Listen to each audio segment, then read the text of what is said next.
साल बाद हमने देखा जमात इस्लामी की पहल मेन धारे में, असल धारे में आने की। आपको बता दें जमात इस्लामी के लीडर गुलाम कादिर लोन ने अपना वोट कास्ट किया। जी हां, आप तस्वीर में देख रहे हैं जमात इस्लामी लीडर गुलाम कादिर लोन को जो अपने हक़ राय दही का इस्तेमाल कर रहे हैं। आपको बता दें इससे पहले ही जमात इस्लामी ने यह बयान जारी किया गया था कि अगर जमात इस्लामी पर लगी बैन हटा दी जाती है तो आने वाले असेंबली चुनाव में वो हिस्सा लेंगे, जिसका तमाम तर पॉलिटिकल पार्टियों ने खैर मकदम किया था। और उनका कहना था कि अगर जमात इस्लामी मेन धारे में आना चाहती है तो ये खुशाइन बात है। मरकज ने जमात इस्लामी पर पाबंदी आयद की हुई है, बैन किया हुआ है जमात इस्लामी की तरफ से अब ये पहल मेन धारे में आने की, आपको बताएं। लेकिन इससे पहले जो है 3 दहाइयों पहले जमात इस्लामी की कोशिश रही थी इलेक्शंस के साथ, मेन धारे के साथ जुड़ने की, लेकिन उस वक्त 1987 में जो हालात पैदा हुए थे उसके बाद से ही असल धारे से कटकर जमात इस्लामी का जो आइडियोलॉजी है वो सेपरेटिज्म की तरफ से ज्यादा रहा था। लेकिन अब जो तस्वीर आप देख रहे हैं ये गुलाम कादिर लोन की, जमात इस्लामी लीडर जिन्होंने अपना वोट कास्ट किया। ने वोट डाला है तो क्या सोच समझकर आज आपने वोट डाला है? देखो बेटा, वोट तो हम बहुत पहले से डालते हैं। 1969 से पंचायत इलेक्शन 1969 में हुए, तो बीच में जब मुस्लिम मुत्तहिद महाज के प्लेटफार्म से हमने इलेक्शन लड़ा तो उसमें रिगिंग हो गई, धांधलियाँ हो गई, फिर हमें जमहूरियत पर से एतमाद उठ गया। तब से लेकर हम सोचते थे, अब ये उम्मीद है कि शायद तब से अब तक बहुत अरसा गुजर गया, बहुत कुछ हुआ, शायद आइंदा इंतखाबात में धांधलियाँ नहीं होंगी, जिसके हक़ में वोट लोग डालेंगे रिज़ल्ट उसी के हक़ में आएगा। इसलिए हम इस उम्मीद पे अब फिर इस मैदान में आ गए हैं कि आइंदा धांधलियाँ नहीं होंगी। तो किस चीज़ ने आपको ये भरोसा दिया है कि आप वोट कास्ट करेंगे? और आप ये असल में ये है कि भरोसा के लिए हमें किसी की तरफ से कोई सनद नहीं मिली है, लेकिन हालात का अंदाज़ा है। शायद हुकूमत हिंदुस्तान को भी अब ये एहसास हो रहा है या हो चुका है कि इलेक्शन में धांधलियाँ होने की वजह से नौजवान तबका जो है वो उसने उसका बहुत ज़्यादा नोटिस लिया। शायद आइंदा भी अगर ये अमल यहाँ दोहराया जाए तो हालात ठीक नहीं होंगे। इसलिए जमहूरी अमल जो है इस पे लोगों का जो वोट है उसकी कदर की जाए। समझते हैं हम कि आइंदा ऐसा होगा, ये उम्मीद है। बाकी कोई भरोसा नहीं है, कहेंगे भरोसा नहीं करेंगे, किसी तरह से कोई सनद नहीं मिली है। अलबत्ता उम्मीद है कि शायद आइंदा ऐसा नहीं होगा। ये मुझे बताइए सर, नौजवानों के लिए आपकी क्या मैसेज रहेगी? पर नौजवानों के लिए ये सोचना चाहिए कि एक मुस्तकबिल जो है हमारी रियासत का, इसमें वो अपना पॉजिटिव रोल अदा करें, अपनी काबिलियत को दिखाएं और हर महाज पे जहाँ उनको जाना होगा वो इस बात को साबित करें कि हमारे यहाँ टैलेंट है, हमारे पास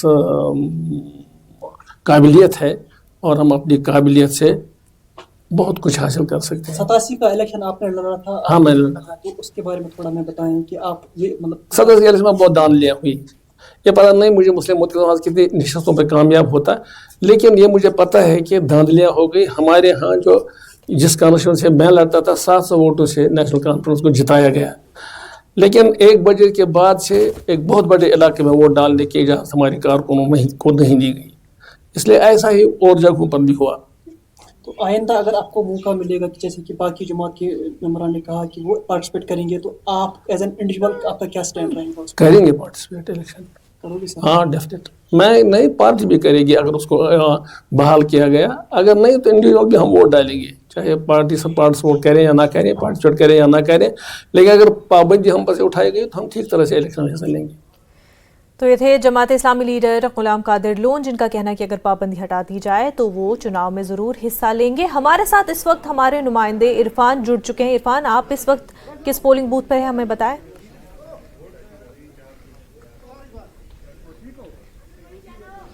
जी बिल्कुल, बताना चाहूँगा कि उड़ी के कालागई इलाका है ये यहाँ पर हम मौजूद हैं। ये गवर्नमेंट बॉयज़ मिडिल स्कूल है जहाँ पर ये पोलिंग बूथ बनाया गया है और हम आपको दिखाना चाहेंगे कि यहाँ पर जो लोगों की तादाद है वो लगातार जो है बढ़ती जा रही है।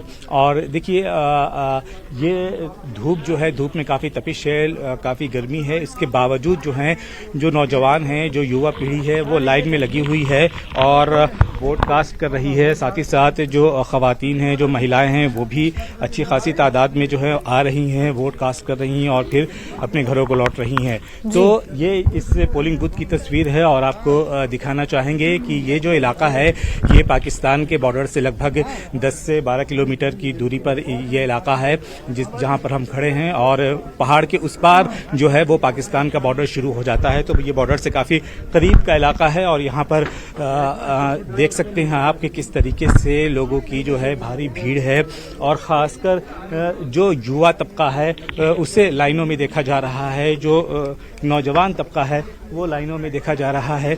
वो लोग बढ़ चढ़कर हिस्सा ले रहे हैं। और जब मेरी यहाँ के लोगों से बात हुई, मकामी लोगों से बात हुई, तो उनका साफ तौर से कहना था कि देखिए महंगाई एक मुद्दा है ही है, साथ ही साथ बेरोज़गारी बहुत बड़ा मुद्दा है इस इलाके का, क्योंकि यहाँ के जो नौजवान हैं उन्हें रोज़गार नहीं है उनके पास। और एक नौजवान है हमारे साथ, ये जो है पहली बार अपना वोट जो है, आपने वोट दे दिया या वोट है अभी? अच्छा, वोट कास्ट करने वाले, अभी आप वोट देने वाले हैं, तो आप पहली बार वोट करेंगे? जी अस्सलाम वालेकुम। मैं फर्स्ट टाइम वोट कास्ट करने जा रहा हूँ। एंड तो आप किन मुद्दों को लेकर के वोट कास्ट कर रहे हैं? क्या आपके जहन में, आप युवा हैं, नौजवान हैं? मेरा मेन मोटिव वोट देने का यही है कि हमारे जो एजुकेटेड यूथ है वो बहुत ज़्यादा यहाँ पे अनएम्प्लॉयमेंट है, तो दे आर हेल्पलेस। और हमारे अच्छा, आप नौजवान हैं, आपने क्या किया, क्या कोर्स किया आपने? मैं मेडिकल स्टूडेंट हूँ, मैं BSc नर्सिंग कर रहा हूँ। अच्छा। जी। तो यहाँ पर जो आपके जो साथी हैं, जो नौजवान हैं, वो लोग क्या बेरोजगार हैं? बहुत सारे एजुकेटेड यूथ यहाँ पे है ऐसी जो बेरोजगार है, तो हमारे बहुत सारे मैटर जो हैं वो पेंडिंग हैं, तो मैं इसीलिए वोट दे रहा हूँ सो दैट कि चेंज। फर्स्ट टाइम आप वोट कर रहे हैं, क्या कैसा अनुभव हो रहा है? पहली बार आप जमहूरियत का हिस्सा बनने जा रहे हैं? जी बिल्कुल, अच्छा भी लग रहा है। एंड मैं अपना वोट इसीलिए कंट्रीब्यूट कर रहा हूँ कि सो दैट कि कुछ चेंज आए। यहाँ पे बहुत ज्यादा डेवलपमेंट की जरूरत है और लैक ऑफ थिंग्स बहुत है यहाँ इरफान पे। पूछे इनको कि क्या बदलाव ये अभी तक देख पाए हैं, क्या अभी तक कुछ बदलाव इन्होंने देखा है पिछले इलेक्शंस में, और अब आगे ये किस तरह का बदलाव देखना पसंद करेंगे? क्योंकि जिस तरह से चुनावी रैलियां हुई हैं बारामूला कॉन्स्टिट्यूएंसी में, क्या उससे ये मुतासर हो पाए? क्या जो मुद्दे लेकर चुनावी पार्टियां इन लोगों तक पहुंची, क्या उससे ये रेजोनेट कर पाते हैं? क्या वही मुद्दे ये भी समझते हैं कि लोगों के हैं जो चुनावी पार्टियों में, चुनावी रैलियों में बुलंद नारे के साथ बोले गए?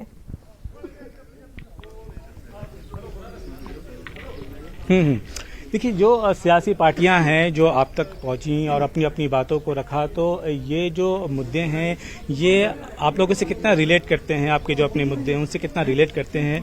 और वोट जो आप कास्ट कर रहे हैं वो किस तरह के बदलाव के लिए कर रहे हैं? देखो जी, पहले इधर से नेशनल तो उन्होंने लोगों को काम कुछ नहीं किया, जो मरकज से लाते थे खुद खाते थे। अब हमको मिला कुछ नहीं, हमने कहा इस निज़ाम को हम चेंज करें, यानी तब्दीली करें, है।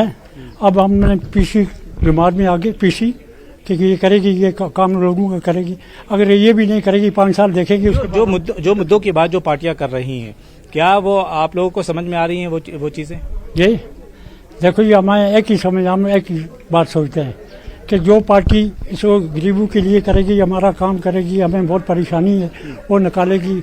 बच्चे रोज बेरोजगार हैं, पढ़े लिखे बच्चे नहीं है। आपके सामने भी एक बच्चा आया, पढ़े लिखे बच्चे हैं, तो काम नहीं करते ये लोग। क्या सेंट्रल गवर्नमेंट से तो पैसा आता ही है, सेंट्रल गवर्नमेंट से तो पैसा आता ही है, खुद खाते हैं, लोगों को काम नहीं होता। तो देखा आपने कि ये लोग जो बात कर रहे हैं, इनकी नाराजगी इस बात को लेकर के है कि इनके इलाके का जो है विकास नहीं हुआ, इनके इलाके की तरक्की नहीं हुई है।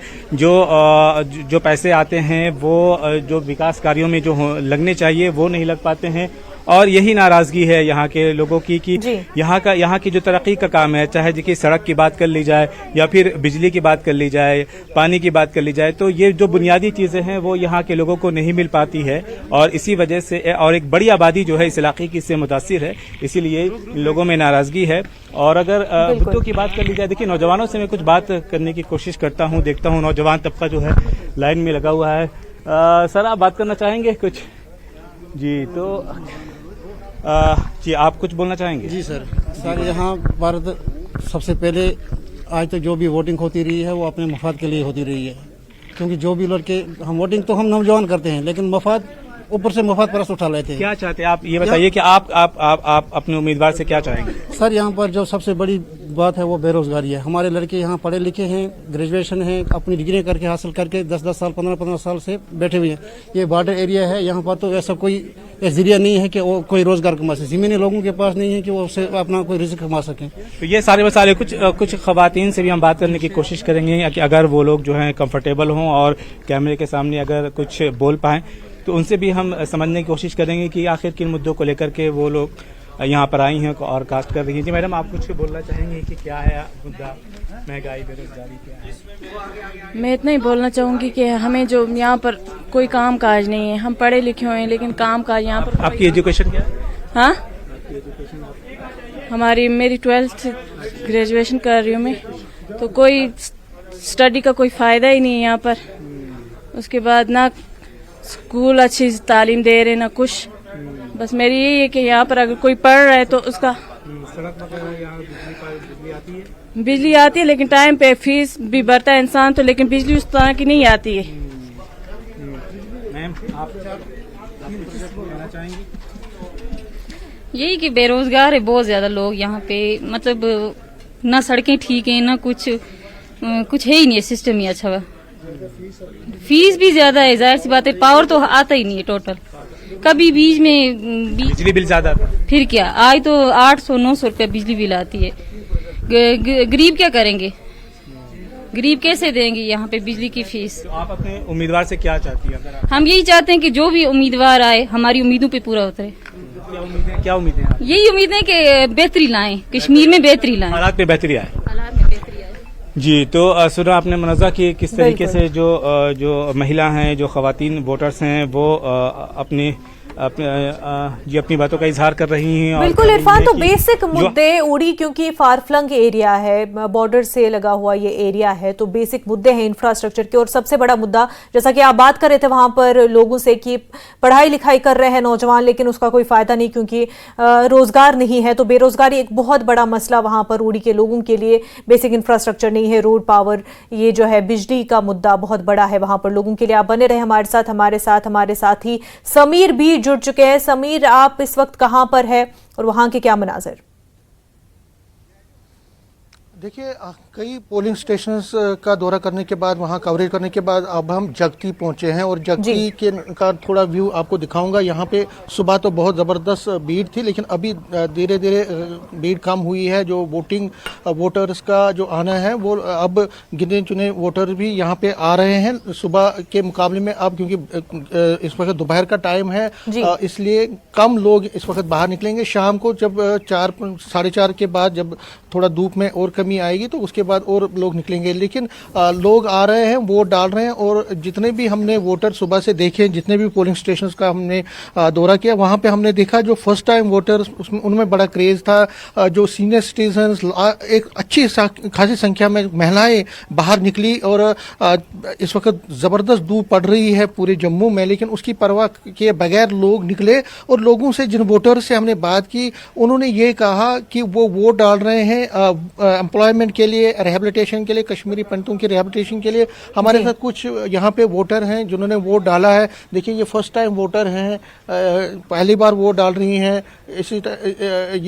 इन्होंने बहुत बार वोट डाला। इनसे कुछ बात करते हैं, कुछ और लोगों को भी हम बुलाएंगे और बात करेंगे। पहले आपसे जानना चाहेंगे, बेटा आपका नाम क्या? उर्वशी रैना।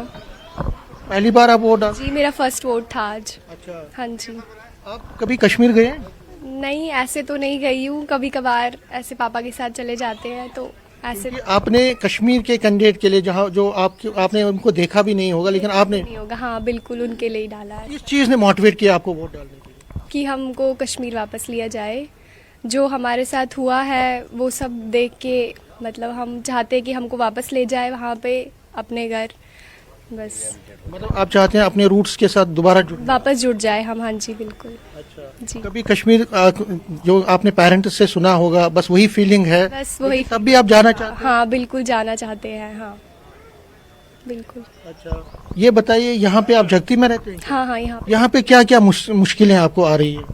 मुश्किलें तो आती ही है यहाँ पे बड़ी ज़्यादा। जैसे पानी की आती है, लाइट की है, मुश्किलें तो काफ़ी ज़्यादा आती है, फेस करना पड़ता है। आपके जो फ्लैट हैं उनकी रिनोवेशन हुई है कभी? नहीं, ज़्यादा तो नहीं होती है, ऐसे ही होती है, मतलब ज़्यादा नहीं कुछ करते हैं, ऐसे ही फॉर्मेलिटी के लिए ही होता है सब, ज़्यादा कुछ नहीं करते हैं। आप पढ़ाई कर रहे हो? हाँ जी, मैं BBA कर रही हूँ चंडीगढ़ से। उसके बाद आप नौकरी चाहते हैं कि सरकार को आपके बारे में देखना चाहिए नौकरी? जी बिल्कुल, चाहते तो है, मिले जॉब, गवर्नमेंट जॉब भी चाहते हैं जी। तो उसके लिए आपने आज वोट डाला? हाँ जी। जी, पहली बार वोट डाला है। देखिए बड़ी बात है मुनंजा, और इनके साथ उनके पेरेंट भी आए। आपका नाम? सतीश रैना। आपने भी वोट डाला, बहुत पहले से भी वोट डाला होगा। क्या चाहते हैं जो आपका इलेक्टेड रिप्रेजेंटेटिव हो, उससे क्या उम्मीदें हैं? उससे ये उम्मीदें हैं कि हम कश्मीर वापस जाना चाहते हैं। जैसे हम 90s से पहले वहाँ रहते हैं भाईचारे से, हम फिर वैसे ही रहना चाहते हैं। दोबारा से हम कश्मीर जाना चाहते हैं और जाना चाहते हैं। और अपने कैंडिडेट से मेरी यही गुजारिश होगी, उसका पहला स्टेप यही होना चाहिए कि अपनी सरकार से ये बात करें, जो कश्मीरी समुदाय के लोग हैं, हमारे हिंदू कश्मीरी जो है, तो इनको वापस लिया जाए, इनको अच्छी तरह से अच्छी जगह से वेल सेटल किया जाए वहाँ पे। और वहाँ पर हमें कुछ ऐसा दोबारा ना ऐसा हो जाए कि 90s के बाद जैसे 90s में जो हुआ वो दोबारा नहीं होना चाहिए, ऐसा नहीं होना चाहिए। और एक मेल मिलाप होना चाहिए वहाँ की मुस्लिम कम्युनिटी और यहाँ की हिंदू कम्युनिटी में, एक मेल मिलाप जो होना था। उसके लिए समझो कि जनरेशन गैप जो हो गई। जैसे मेरी बेटी ने वोट डाला तो किसी को वहाँ जानते नहीं है, जैसे मैं सबको जानता हूँ, मेरी बेटी तो किसी को जानते नहीं है।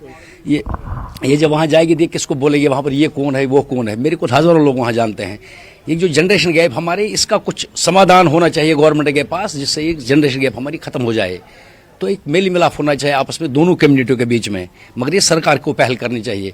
कुछ बोर्ड बोलते हैं, जैसे गुजरगा बगरवाल का बोर्ड है, पहाड़ी बोर्ड है, कुछ और बोर्ड्स बनाए हैं।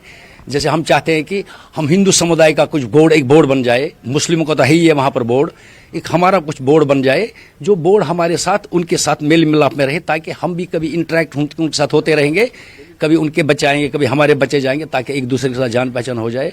और हम कश्मीर वापस जाना चाहते हैं और जाना चाहते हैं बस। आपने बड़ी बात कही है, आपने कहा कि एक आपस में संवाद होना चाहिए। आपको लगता है कि जो कैंडिडेट चुन के आएगा या जो सरकार बनेगी आपके वोट के जरिए, उनकी रिस्पांसिबिलिटी है कि वो इस चीज में पहल करे? बिल्कुल, एक कैंडिडेट की रिस्पांसिबिलिटी, पहली रिस्पांसिबिलिटी उसकी ये बनती है कि जिस इस समुदाय ने, चाहे हमने उसको 10% वोट दिए चाहे 20% दिए, ये उसकी रिस्पांसिबिलिटी बनती है। वो आए, डोर टू डोर यहाँ जाए, यहाँ पर एक सेमिनार रखे, वो आ जाए, सारे लोग उसके सामने आ जाएंगे, वो अपने विचार रखेंगे और हम भी अपने विचार रखेंगे। हम क्या चाहते हैं, हमने हम किस लिए वोट देते हैं, हमने किस लिए आपको वोट दिया है।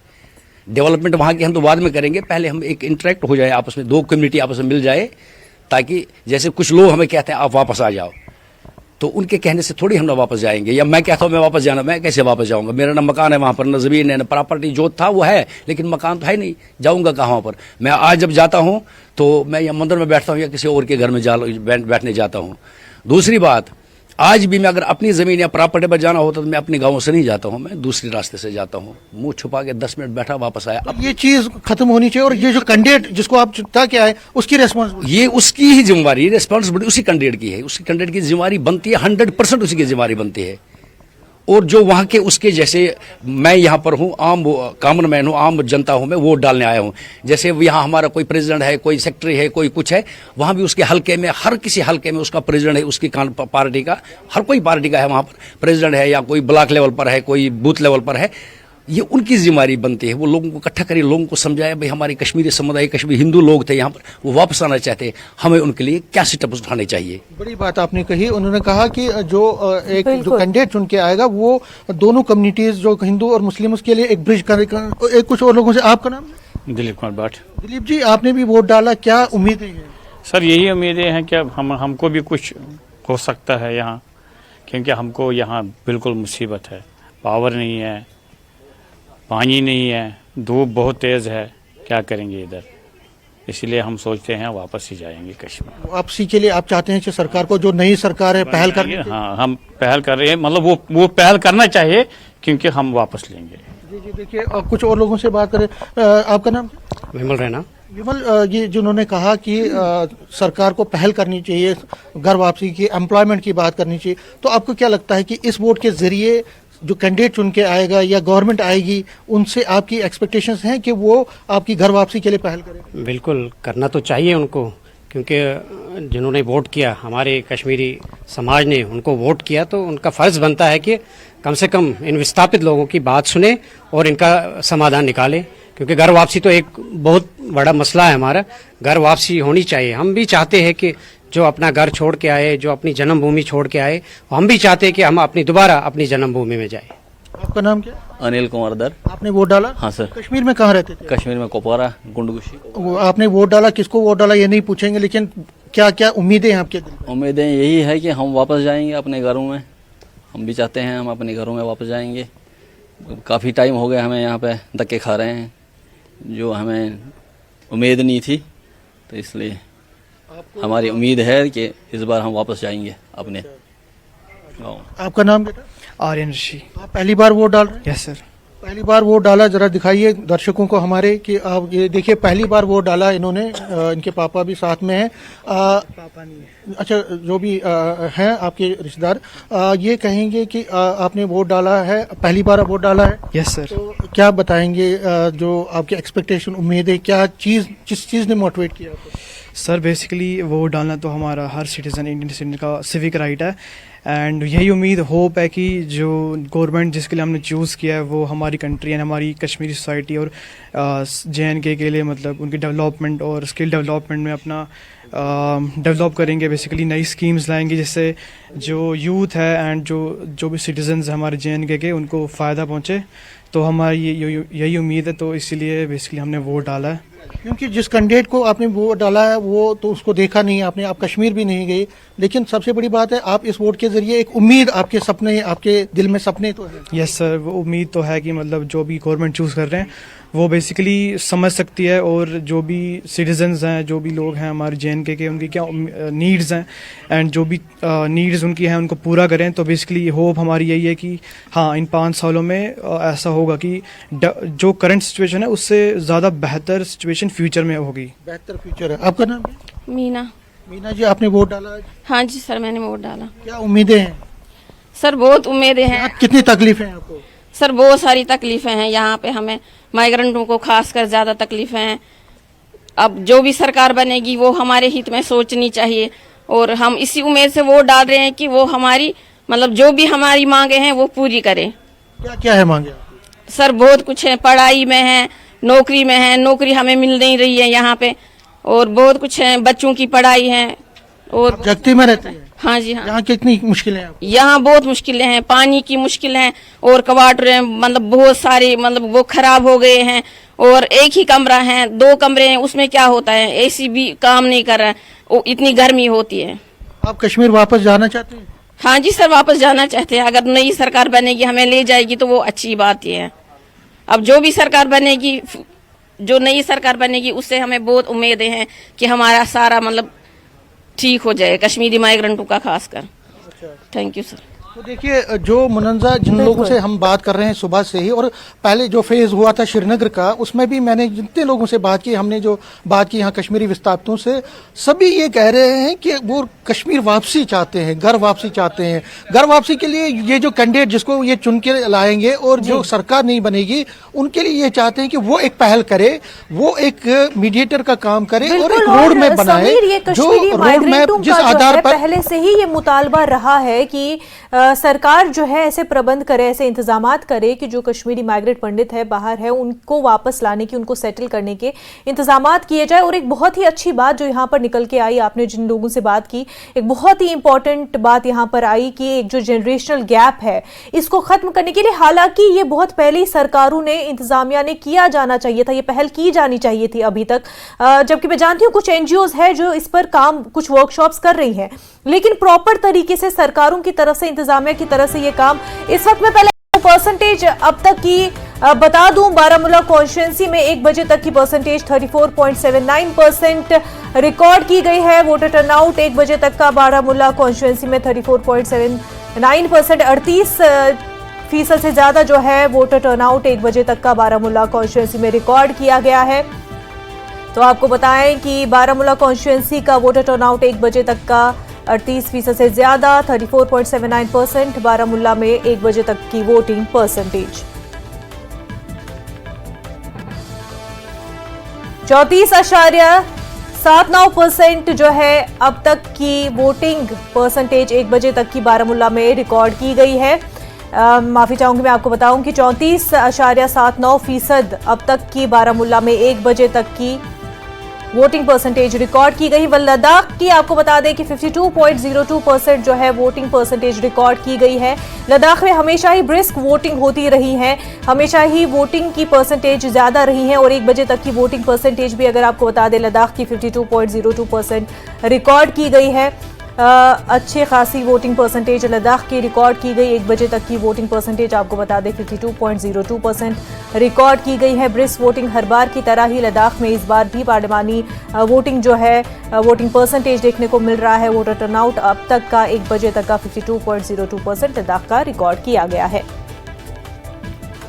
और जैसे जैसे वक्त गुजरता जाएगा शाम 6 बजे तक ये वोटिंग परसेंटेज और बढ़ती जाएगी। चाहे हम बारामूला कॉन्स्टिट्यूंसी की बात करें या लद्दाख कॉन्स्टिट्यूंसी की, दोनों ही जगहों पर अभी भी लोग जो है पोलिंग बूथ्स पर पहुंच रहे हैं और शाम होते होते 4 बजे के करीब और भी ज़्यादा लोग जो है घरों से बाहर निकलेंगे और अपने हक़ राय का इस्तेमाल करेंगे, पोलिंग बूथ्स पर पहुंचेंगे, अपना वोट कास्ट करेंगे और ये वोटिंग परसेंटेज हम मज़ीद आगे बढ़ते हुए वोटिंग परसेंटेज में एक इंक्रीज़ होता हुआ हमें देखने को मिलेगा। लद्दाख की हम बात करें 1 बजे तक की वोटिंग परसेंटेज 52.02%।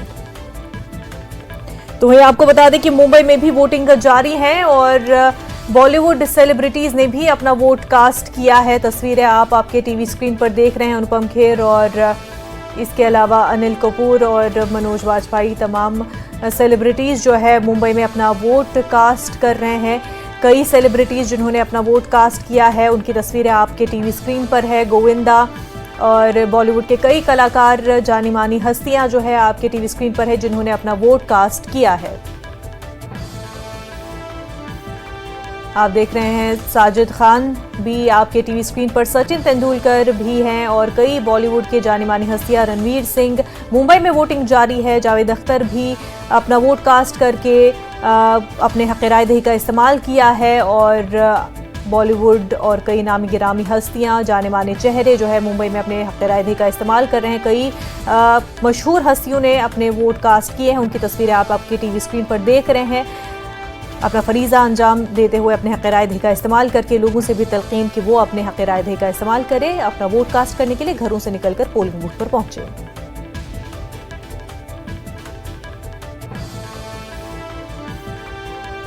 तो मुंबई की तस्वीरें आपके टीवी स्क्रीन पर, सचिन तेंदुलकर, रणवीर सिंह, साजिद खान और इसके अलावा और कई बॉलीवुड की जानी मानी हस्तियां आपके टीवी स्क्रीन पर आप देख रहे हैं। इन तमाम ने अपना वोट कास्ट किया है।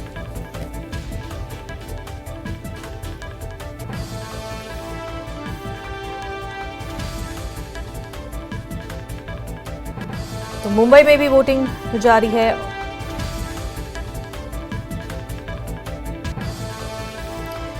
तो वही आपको बता दें कि हमारे साथी रिफत अब्दुल्ला ने नेशनल कॉन्फ्रेंस के बारामूला कैंडिडेट और नायब सदर नेशनल कॉन्फ्रेंस के उमर अब्दुल्ला से बातचीत की है। आइए देखते हैं। तो उमर अब्दुल्ला मेरे साथ हैं इस वक्त। उमर साहब, आपने जगह जगह पे दौरा किया, तो क्या कुछ अभी आपने देखा? क्योंकि मुकाबला समझा जा रहा है वाकई में सख्त, क्योंकि सजादून एक साइड से हैं, इंजीनियर रशीद के फर्जंद ने बहुत कैंपेनिंग की। तो कुल मिला के जो आपने आज परसेंटेज देखी, यहाँ पे 38.7% अभी तक पोलिंग हुई है, आपका उस पर भी रिएक्शन?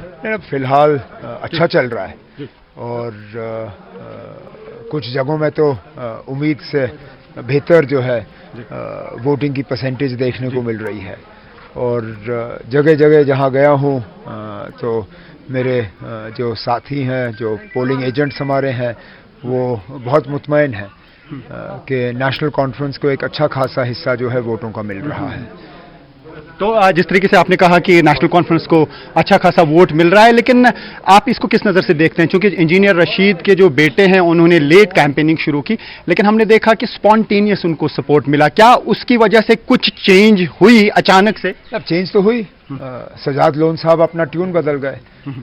जहां मेरे नॉमिनेशन भरने से पहले वो जीत की बात कर रहे थे, उन्होंने तो मुझे लगता है अपने कपड़े भी सिलवाए होंगे पार्लियामेंट जाने के लिए। मेरे नॉमिनेशन भरने के बाद उनको लगा थोड़ा सा मुकाबला होगा। इंजीनियर रशीद के कैंपेन के बाद तो अपनी बात तो करना बंद कर गए। उन्होंने ये कहना शुरू किया कि उनको उनकी अपनी कामयाबी पे इतनी खुशी नहीं होगी जितनी मेरी हार पे उनको खुशी का एहसास होगा। तो उन्होंने पहले ही हार तस्लीम की। लेकिन आपने भी जो स्टेटमेंट दिए उमर साहब, आपने भी ये कहा कि उनको इंजीनियर रशीद से डरना चाहिए। क्या आप ये बताना चाह रहे थे कि सजाद लोन तीसरे नंबर पे और कहीं दूसरे पे आ जाएंगे? मुकाबला भी अब आप देखें, मुकाबला जब आप पाएंगे तो इंजीनियर रशीद साहब दूसरे नंबर पे होंगे। देखिए ना, ये एक जज्बाती कैंपेन से उनको जरा फायदा तो हुआ है, और जिस तरह के नारे चले, जिस तरह की बातें हुई, फिर अब हमने हमेशा कहा है हम सिर्फ एक कैदी की तर्जुमानी नहीं कर रहे हैं। उनका तो आनंद का एक सवाल है आपसे कि इस बार किस नजर से आप इसको देख रहे हैं कि परसेंटेज काफी बढ़ गई, उसका क्या असर रह सकता है? अब जितना बढ़ेगा उतना मुझे फायदा है जी। मैं तो चाहता हूं कि ज्यादा से ज्यादा वोटरों की तादाद हो। मैं तो कहता हूं 60-70% वोट पड़े, बड़ी अच्छी बात है। लेकिन कुछ लोग ये समझते हैं कि जो वोट ऐड होगा, ट्रेडिशनली जो लोग वोट देते आए हैं, तो एनसी का अपना बड़ा बेस है, लेकिन वो वोट जो ऐड होगा हो सकता है कि वो एक सेंटिमेंट को पड़े, क्योंकि इंजीनियर रशीद के बेटे ये कह रहे थे कि बाप को जेल से छुड़ाना है। क्या आपको लगता है कि वोट ऐड जो होगा वो उनके फेवर में भी हो सकता है? नहीं, वोट जो ऐड होगा वो डिवाइड होगा। अच्छा, वो वोट जो ऐड होगा वो किसी एक को नहीं जाएगा। वोट जो ऐड होगा वो डिवाइड होगा, उसमें से नेशनल कॉन्फ्रेंस को अपना हिस्सा मिल जाएगा। आपके टक्कर में कौन हो सकता है, सजाद लोन, इंजीनियर रशीद, या फिर जो है पीडीपी के कैंडिडेट? पीडीपी वाले तो चौथे नंबर पे आएंगे, और मैंने पहले ही कहा पीडीपी तो चौथे नंबर पे आएगा। सेकंड के लिए इंजीनियर रशीद और सजाद लोन साहब जो है वो मुकाबला करेंगे, और इंशाल्लाह जीत नेशनल कॉन्फ्रेंस। तो आप सुन रहे थे उमर अब्दुल्ला को अपनी जीत का दावा करते हुए। इंतखाबी जंग 2024 जारी रहेगी, लेकिन उससे पहले एक छोटा सा ब्रेक।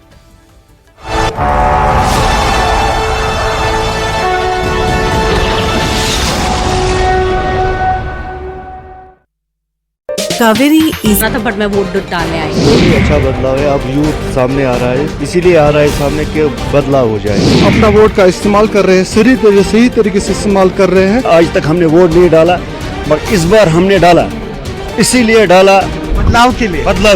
वोट इस वक्त डाल रहे हैं, जो अल्लाह ने चाहा होगा निमायत हमारे लिए वही बेहतर होगा। तो वोट दे के आए, क्या बोलेंगे आप? वोट दे कर कैसा लगा? आप यूट्यूब बनने के बाद फर्स्ट टाइम वोट दे रहे हैं आप लोग, वोट दे के आ चुके हैं, क्या बोलेंगे आप? बहुत अच्छा लग रहा है, फर्स्ट टाइम था थोड़ा वो भी।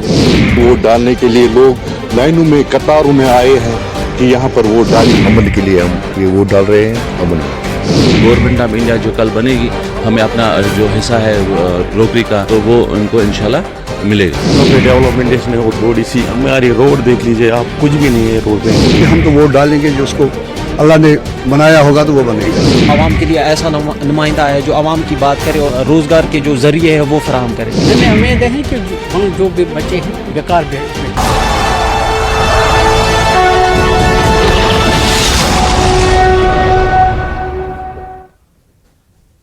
तो इंतखाबी जंग 2024 के 5वें मरहले के तहत बारामूला कॉन्स्टिट्यूंसी और लद्दाख कॉन्स्टिट्यूंसी में वोटिंग जारी है।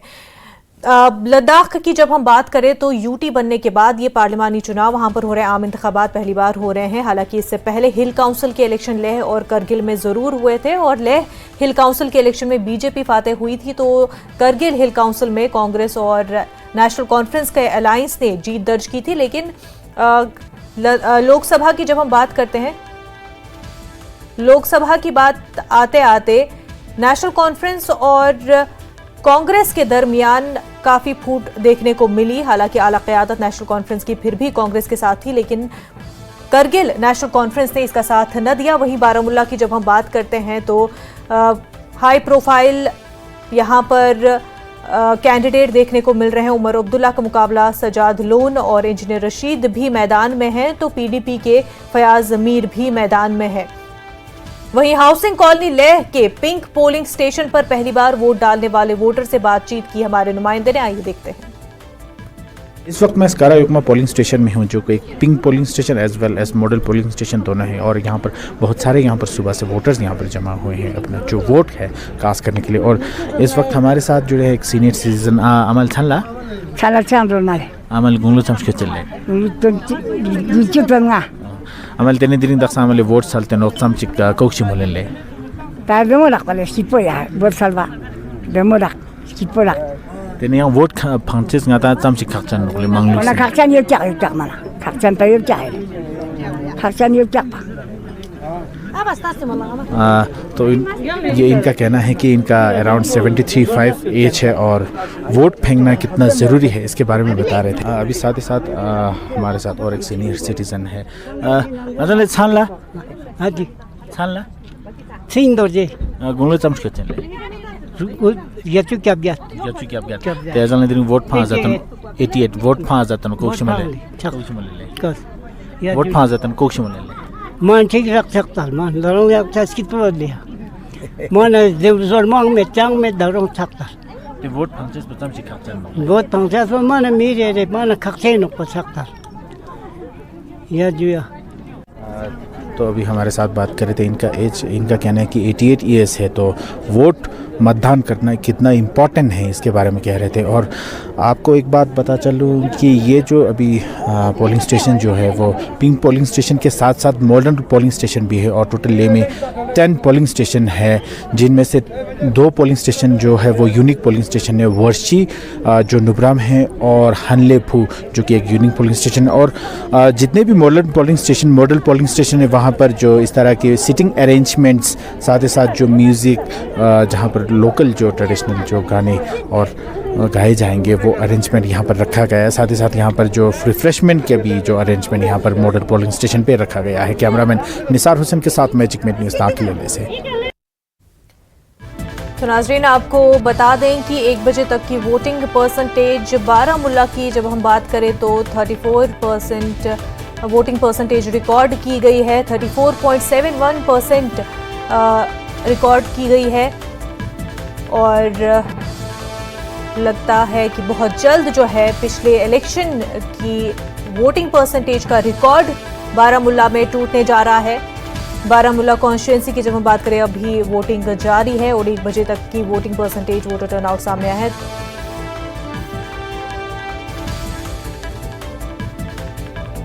तो पिछले तमाम रिकॉर्ड्स बारामुल्ला में भी टूटते हुए नजर आ रहे हैं। आने वाले कुछ घंटों में ये वोटिंग परसेंटेज और बढ़ जाएगी और ऐसे में पिछले तमाम रिकॉर्ड्स ऐसा नजर आ रहा है कि टूट जाएंगे और वोटिंग परसेंटेज पिछले इलेक्शंस के मुकाबले में और बेहतर होती जाएगी। 2024 की 1 बजे तक की वोटिंग परसेंटेज आपको बता रहे हैं 34.07% रिकॉर्ड की गई है।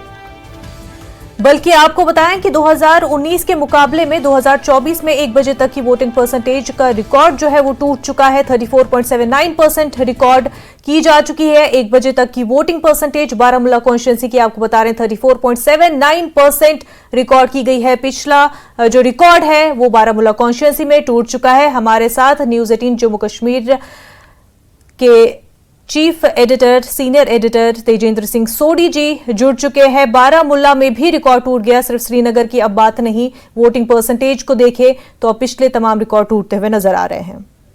देखिए मुनीसा बिल्कुल सही कहा आपने। ये लग रहा है कि जम्मू कश्मीर के जो लोग हैं उन्होंने इस बार ये प्रण कर लिया है कि जितने भी पुराने पोलिंग के रिकॉर्ड हैं वो उन्होंने तोड़ने हैं। अगर आपको याद होगा कुछ दिन पहले जब श्रीनगर पार्लियामेंट्री कॉन्स्टिट्यूंसी पे पोलिंग हुई तो वहां पर भी रिकॉर्ड पोलिंग हुई, रिकॉर्ड संख्या में मतदान हुआ, जिससे लगभग 25 साल का जो रिकॉर्ड था वो टूट गया है। और अभी 1 बजे तक जो बारामुल्ला में पोलिंग हुई है वो 35.08% पोलिंग जो है वो हुई है। तो ये साफ दर्शाता है कि जो पिछला रिकॉर्ड था बारामुल्ला में 2019 की पोलिंग का 34.71% वो जो है वो रिकॉर्ड टूट चुका है। अभी तक की जो पोलिंग है 35.08% पोलिंग हुई है। तो ये साफ इस चीज की तरफ संकेत है कि जैसे जैसे दिन आगे बढ़ेगा, देखिए अभी तक तो सिर्फ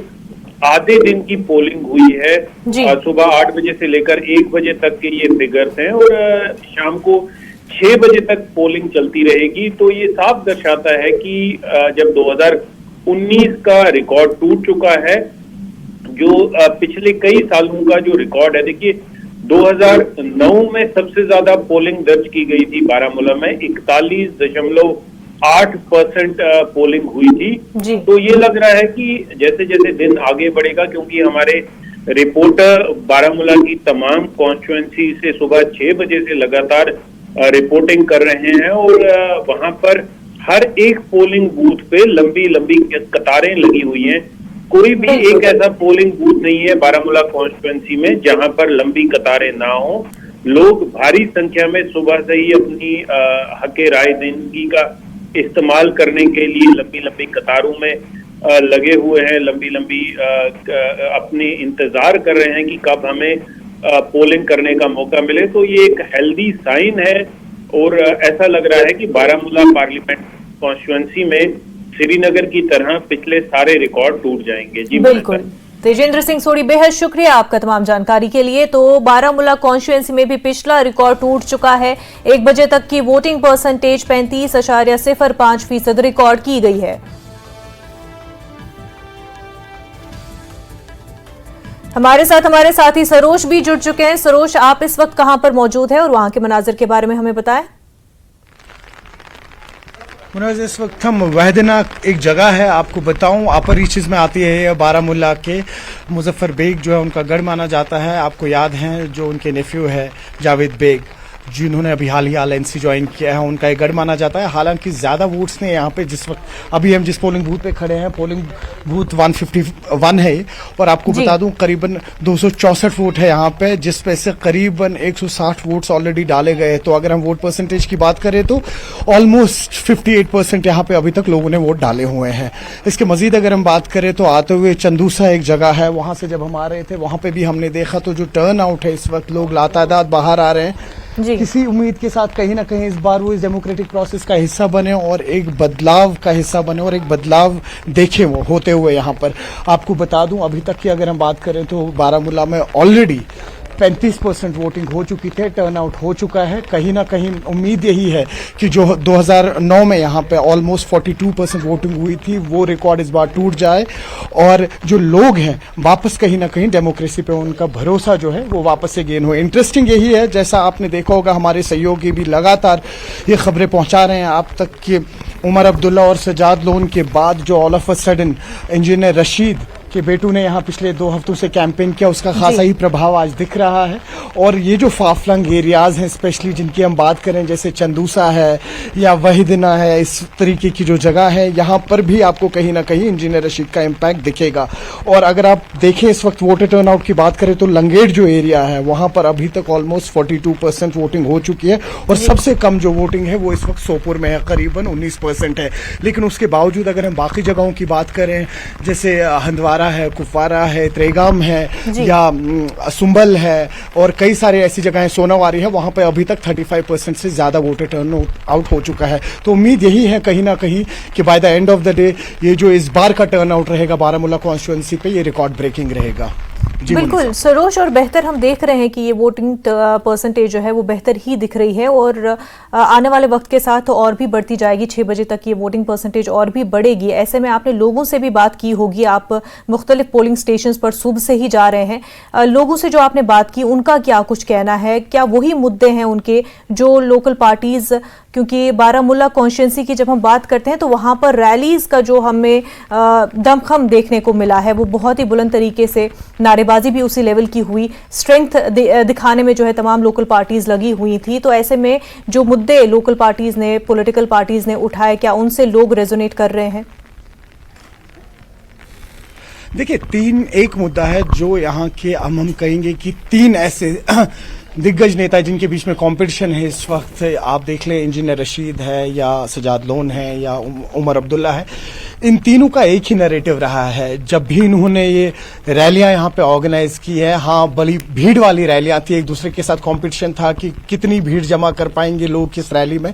लेकिन इन तीनों का एक ही जो नैरेटिव रहा वो ये रहा कि जितने भी FIR यहाँ पे लॉन्च हुए थे यहाँ के यंगस्टर्स के खिलाफ वो कहीं ना कहीं वो कॉश करेंगे। तो इस दम पर वोट लिया जा रहा है। बाकी अगर आप बात करें, देखिए इस बार आप भी जानते हैं कि बिजली, पानी, सड़क से उठकर ये इलेक्शन हुआ है। 2015-16 के बाद इस तरीके से लोगों का पार्टिसिपेशन दिखाना ये खुद अपनी कहानी बयां करता है। देखिए इसके मजीद अगर हम बात करें तो जो यहाँ के कुछ लोग हैं, देखिए ट्रेडर्स जो है, फ्रूट इंडस्ट्री जो है वो काफ़ी ज़्यादा मशहूर है, स्पेशली जब हम बारामूला सोपुर की बात करते हैं। कुछ ट्रेडर्स से भी बात हुई हमारी जब हम बारामूला में थे, उनका यही कहना है कि कहीं ना कहीं जो एप्पल इंडस्ट्री है यहाँ पे इस वक्त वो एक बैकफुट पे चली गई है। तो उम्मीद यही है कि जो भी रिप्रेजेंटेटिव हम यहाँ से चुन के लेंगे, कहीं ना कहीं जो हमारे मुतालबे हैं जो फ्रूट इंडस्ट्री से जुड़े हुए हैं उन पे डिस्कशन होगा। वहीं पे जब हमारी कुछ और लोगों से बात हुई, उन्होंने कहा कि क्योंकि बॉर्डर एरियाज के नजदीक रहते हैं, उरी के इलाके बिल्कुल, और खास तौर से जो बॉर्डर एरियाज के नजदीक ये फार फ्लंग एरियाज हैं, इनके मुद्दे रोजगार को लेकर के बहुत ज्यादा है।